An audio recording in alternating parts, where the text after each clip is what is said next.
নমস্কার, আমি সুপর্ণা। শনিবারের চিঠিতে আপনাদের স্বাগত জানাই।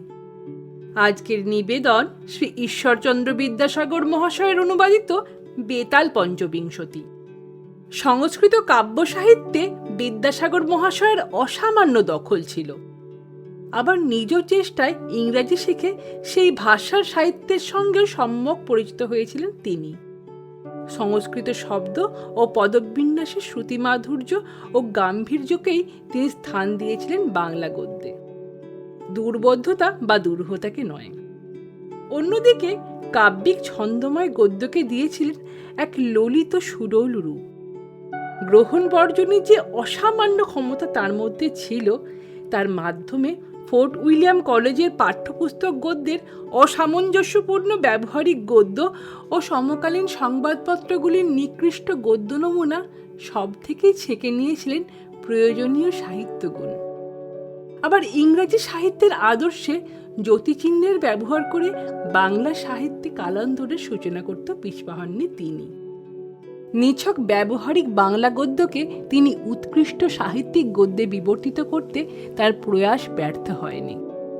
তাই কবিগুরু রবীন্দ্রনাথ যথার্থই বলেছেন, বিদ্যাসাগর বাংলা গদ্য ভাষার উচ্ছৃঙ্খল জনতাকে সুবিভক্ত, সুবিন্যস্ত, সুপরিচ্ছন্ন ও সুসংহত করিয়া তাহাকে সহজ গতি ও কর্মকুশলতা দান করিয়াছিলেন।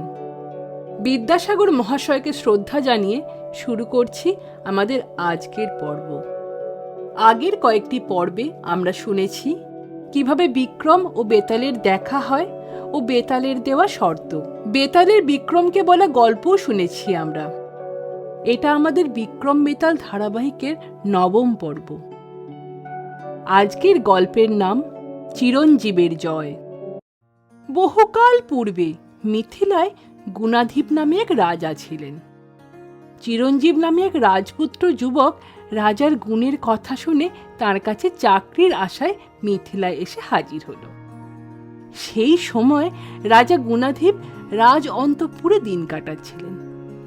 চিরঞ্জীব একটা বছর কাটালো, কিন্তু রাজার সঙ্গে দেখা হলো না। দেখতে দেখতে চিরঞ্জীবের টাকা পয়সা ফুরিয়ে যেতে লাগলো। কখন রাজা অন্তঃপুর ছেড়ে বাইরে আসবেন, এই আশায় বসে থাকলে ওকে না খেয়েই মরতে হবে। একথা ভেবে চিরঞ্জীব রাজার আশা ছেড়ে বনে গিয়ে ভগবানের সাধনা করতে লাগলো। বেশ কিছুদিন পর রাজা গুণাধিপ অন্তঃপুর ছেড়ে রাজকার্যে মন দিলেন। একদিন রাজা সৈন্য সামন্ত নিয়ে শিকারে বের হলেন। একটা হরিণের পিছনে ছুটতে ছুটতে তিনি গভীর বনে ঢুকে পড়লেন। সন্ধ্যা হয়ে গেছে, হরিণ পালিয়ে গেল। এখন রাজা কি করবেন ভাবতে লাগলেন। তিনি মনে মনে ভয়ও পেতে লাগলেন। এমনিতেই গাঢ় অন্ধকার, আবার গভীর বন, তার উপর ভীষণ খিদে তৃষ্ণাও পেয়েছে। কোথাও কিচ্ছু নেই। খানিকটা এগিয়ে বনের মধ্যে একটা কুটির দেখতে পেলেন। কুটিরটা দেখে রাজা মনে মনে খুব খুশি হলেন। ভাবলেন, যাক, এখানে অন্তত মানুষের দেখা পাওয়া যাবে। রাজা কুটিরের সামনে গিয়ে দেখলেন একজন তপস্বী ধ্যান করছেন। রাজা জোর হাত করে তার কাছে জল চাইলেন। এই তপস্বী হচ্ছে সেই রাজপুত্র বীর চিরঞ্জীব। চিরঞ্জীব রাজাকে বসিয়ে জল ও ফলমূল খেতে দিল। জল ও খাবার খেয়ে রাজার শরীরটা সুস্থ হলো। বললেন, আপনি আমার প্রাণ বাঁচালেন, আমি আপনার কাছে ঋণী। তবে একটা কথা, আপনাকে কিন্তু আমার তপস্বী বলে মনে হচ্ছে না। সত্যি করে বলুন তো, আপনার আসল পরিচয় কি? কেন আপনি এই গভীর বনে একা একা দিন কাটাচ্ছেন? আমাকে সব খুলে বলুন। চিরঞ্জীব রাজাকে সব কথা খুলে বলল। চিরঞ্জীবের কথা শুনে রাজা খুবই লজ্জা পেলেন। নিজের পরিচয় না দিয়ে চিরঞ্জীবের কুটিরে রাতটা কাটালেন। পরের দিন সকালে নিজের পরিচয় দিয়ে চিরঞ্জীবকে সঙ্গে করে প্রাসাদে ফিরলেন রাজা। তিনি চিরঞ্জীবকে নিজের কাছেই রাখলেন। চিরঞ্জীবও রাজার খুব বিশ্বাসী ও প্রিয়পাত্র হয়ে উঠল। একবার রাজা চিরঞ্জীবকে কাজের জন্য বিদেশে পাঠালেন। চিরঞ্জীব কাজ শেষ করে ফেরার পথে সমুদ্রের ধারে একটা সুন্দর মন্দির দেখতে পেল। চিরঞ্জীব মন্দিরে ঢুকে দেবীকে প্রণাম করে মুখ ঘোরাতেই এক অপূর্ব সুন্দরী মেয়েকে দেখতে পেল। মেয়েটি চিরঞ্জীবকে বলল, তুমি এখানে কেন এসেছো? চিরঞ্জীব সব কথাই বলল মেয়েটাকে।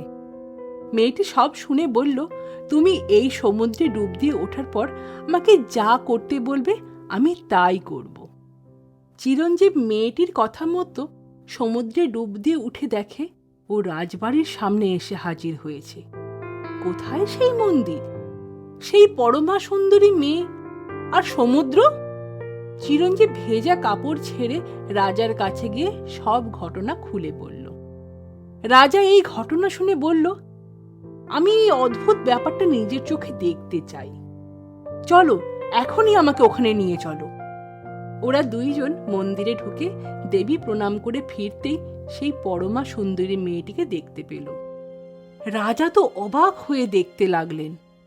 ওই সুন্দরী মেয়েটিও রাজার রূপ দেখে মুগ্ধ হয়ে গেল। রাজার সামনে এসে বলল, মহারাজ, আপনি আমাকে যা আদেশ করবেন আমি তাই করব। রাজা বললেন, যদি তুমি আমার কথা শোনো তাহলে আমার প্রিয় পাত্র চিরঞ্জীবকে বিয়ে করো। এই কথা শুনে মেয়েটি বলল, মহারাজ, আমি আপনার গুণে মুগ্ধ হয়েছি, আমি অন্যকে কি করে বিয়ে করব? রাজা বললেন, তুমি কথা দিয়েছ, আমি যা বলবো তাই করবে, তাই আমার আদেশ তুমি অমান্য করবে না। রাজার এই কথা শুনে মেয়েটি চিরঞ্জীবকে বিয়ে করতে রাজি হল। রাজা গুণাধিপ ওদের দুইজনকে গন্ধর্ব মতে বিয়ে দিয়ে রাজধানীতে নিয়ে এলেন এবং ওদের সব রকম সুখ সুবিধার ব্যবস্থা করে দিলেন। এই বলে বেতাল বলল, বলো তো মহারাজ, রাজা আর চিরঞ্জীবের মধ্যে কে বেশি মহৎ আর উদার? বেতালের এই প্রশ্নে রাজা বিক্রমাদিত্য ক্ষণিকের জন্য চুপ করে গেল। বেতাল রাজা বিক্রমাদিত্যকে ঝাঁকুনি দিয়ে বলল, বলো বিক্রম, উত্তর দাও, কে সব থেকে বেশি মহৎ? যদি উত্তর জেনেও চুপ করে থাকো তবে তোমার মাথা ফাটিয়ে দেব। দেখো আকাশের দিকে তাকিয়ে, সব দেবতারা তোমাকে দেখছে। তুমি তাদেরকে সাক্ষী করে আমাকে কথা দিয়েছ, আমার প্রশ্নের উত্তর জানা থাকলে তুমি তার জবাব দেবে। বলো বিক্রম, বলো, চুপ করে আছো কেন? এই শুনে রাজা বিক্রমাদিত্য বলল, শোন বেতাল, চিরঞ্জীবী বেশি মহৎ, কারণ চিরঞ্জীব জঙ্গলে অসহায় রাজাকে জল ও ফলমূল খাইয়ে ও আশ্রয় দিয়ে যে উপকার করেছে তার তুলনা হয় না। পরে অবশ্য রাজাও চিরঞ্জীবীর উপকার করেছে, তবে এখানে চিরঞ্জীবী বেশি মহৎ ও উদার। সঠিক উত্তর শুনে বেতাল রাজা বিক্রমাদিত্যকে বলল, হে রাজা বিক্রমাদিত্য, আমি তোমাকে নিয়ে যা শুনেছি তুমি তার থেকেও বেশি বিদ্বান, বুদ্ধিমান, বিচক্ষণ ও ন্যায়পরায়ণ। বাহ, কি অপূর্ব বিচার তোমার! তবে আমার আগের শর্তের মতো তুমি সঠিক উত্তর দিলে আমি ফিরে যাব আমার আগের জায়গায়। আমি চললাম। বেতাল বিক্রমাদিত্যের কাঁধ থেকে নেমে শ্মশানের দিকে যেতে লাগলো। শ্মশানে পৌঁছে আবার আগের গাছ থেকে ঝুলে পড়ল। রাজা বিক্রমাদিত্য বেতালের পিছু পিছু দৌড়ে আবার সেই আগের শিরীষ গাছ থেকে নামিয়ে বেতালকে কাঁধে নিয়ে আবার যাত্রা শুরু করলো। বেতাল এবার তার নবম গল্প বলতে শুরু করলো। আজকের পর্ব এখানেই শেষ হলো। আশা করি আপনাদের সকলের ভালো লেগেছে। আমাদের এই প্রচেষ্টা আপনাদের ভালো লাগলে আমাদের এই ছোট্ট ইউটিউব চ্যানেলটিকে সাবস্ক্রাইব করুন ও সকলের সাথে শেয়ার করুন।